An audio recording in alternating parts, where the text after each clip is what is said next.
नमस्कार दोस्तों, स्वागत है आपका कहानी दिल से चैनल पर। आंगन में बड़ी बहू संध्या और छोटी बहू पायल मिलकर सब्जी काट रही थी। तभी दरवाजे पर आहट हुई और घर की ननद गीता अपने दोनों बच्चों के साथ चली आई। देवी ने खुशी जताई। सास कुसुम, अरे गीता, तुम अचानक? माँ, मेरा भी तो मन करता है मायके का खाना खाने का, इसलिए सोचा आज आ जाऊं। संध्या और पायल ने तुरंत उठकर उनके लिए पानी रखा, पर गीता की नजरें कुछ और ही ढूंढ गई थी। रसोई में संध्या नाश्ता तैयार कर रही थी कि गीता पायल के पास जा बैठी। पायल, तुम तो नई नई आई हो, मैं तुम्हें समझा दूं, बड़ी भाभी संध्या से ज्यादा उम्मीद मत रखना। बाहर से बहुत कामकाजी और समझदार दिखती हैं, पर असल में बहुत हुक्म चलाती हैं। मम्मी भी उनकी हर बात मानती हैं। धीरे धीरे वो तुम्हें भी अपने नीचे दबा लेंगी, अभी से सावधान रहो। पायल थोड़ा असहज हो गई, लेकिन उसने चुपचाप सुन लिया। इतने में संध्या आ गई और मुस्कुराते हुए बोली, पायल, ये लो नमक, तुमने पूछा था ना। पायल ने संध्या की ओर देखा और बोली, धन्यवाद जीजी, आपने याद रखा। संध्या फिर काम में लग गई। गीता ने फुसफुसाकर कहा, देखा, सबको छोटा दिखाकर बड़ी बनने की आदत है इन्हें, तुमको ध्यान रखना पड़ेगा। पायल ने गहरी सांस ली। अगले सप्ताह गीता फिर मायके आ गई। इस बार वो संध्या से बोली, भाभी, पायल तो बड़ी चालाक है, हर जगह खुद को सीधा और भोला दिखाकर आपकी बात काटने की सोचती है।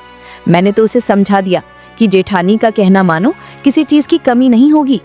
संध्या को झटका लगा। उसने तय किया कि वो देखेगी पायल क्या सोचती है।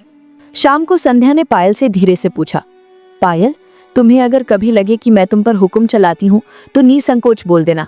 मैं चाहती हूँ कि हमारा रिश्ता बहन जैसा हो। पायल ने तुरंत कहा, जीजी, ऐसी कोई बात नहीं है, आप तो हमेशा मुझे संभालती हैं। बल्कि सच बताऊं तो मुझे गीता दीदी की बातें अजीब लगी। वो आपको गलत बताकर मेरे मन में शक पैदा करना चाहती थी, लेकिन मैंने देखा कि आप तो हर काम में मेरा हाथ बटाती हैं। मेरे लिए तो आप बड़ी बहन जैसी हैं। संध्या के दिल को तसल्ली मिली। दोनों बहुएं अब सतर्क हो गईं। एक दिन जब गीता फिर मायके आई और रसोई में पायल से वही कानाफूसी शुरू की, तो दरवाजे पर संध्या और सास खड़ी थी। गीता, तुम्हें शायद पता नहीं, हम सब सुन रहे हैं, कुसुम देवी ने सख्ती से कहा। गीता सकपका गई। माँ, मैं तो बस। नहीं दीदी, आज बात साफ होनी चाहिए। आप पायल को मेरे खिलाफ भड़का रही थी और मुझे पायल के खिलाफ, लेकिन अब हमें आपकी ये आदत समझ आ गई है। आप हमें लड़ाना चाहती हैं, लेकिन ऐसा नहीं होगा। पायल ने भी हिम्मत दिखाई। दीदी, आप भाभी को कितना भी गलत कहें, पर मैंने उनकी सच्चाई देखी है। वो मुझे हमेशा प्यार से अपनाती हैं। आपका ये व्यवहार हमारे रिश्ते में खटास नहीं डाल सकता।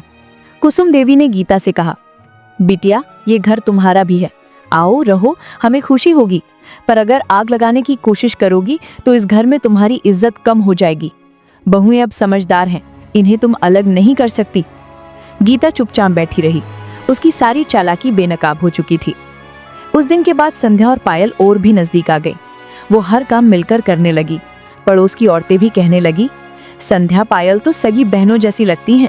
सासू माँ भी बड़ी किस्मत वाली हैं जो इतनी प्यारी बहुएं मिली।